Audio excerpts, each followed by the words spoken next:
Il en va de soi que ça devient intéressant. Euh, enfin, il y a un gros problème avec les drones, de sa capacité un peu malicieuse. Et il faut se servir de ces erreurs, c'est moi qui ai créé, de ces erreurs pour justement voir en quoi ça peut être bénéfique. Il y a des technologies qui nous permettent, par exemple en médecine, de voir l'intensité de la douleur, les niveaux critiques. Il en va de soi qu'on peut équiper un drone avec cette sensibilité-là et le mettre en automatique. Et on peut comme ça avoir un docteur à qui on peut parler, un drone, qui puisse, en cas de qui sent notre état critique, puisse se rapprocher de nous et puisse se poser pour justement échanger avec un stand d'urgence directement en cas d'accident ou autre. Car il faut éviter les accidents futurs. Ou alors savoir réagir très vite.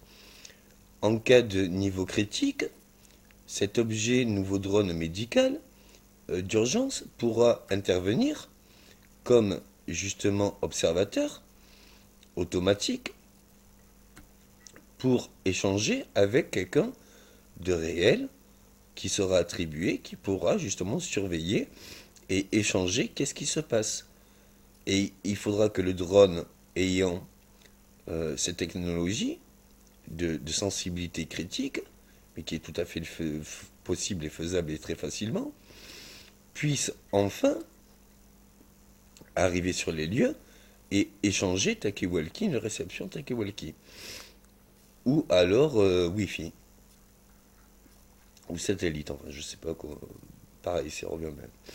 Du coup, euh, comme elle a un mouchard satellite, on voit la latitude, on voit la longitude, on voit le lieu, et elle est dirigée automatiquement. Mais on sait où elle est. Donc du coup, une puce. Donc du coup, on peut voir ce qui se passe, on peut entendre les besoins, et on peut mieux réagir. Donc pour l'intervention, pour euh,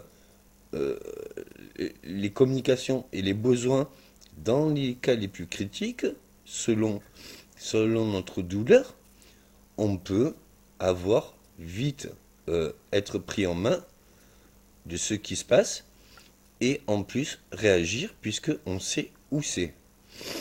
Il en va de soi que c'est très intéressant qu'on puisse offrir ça internationalement.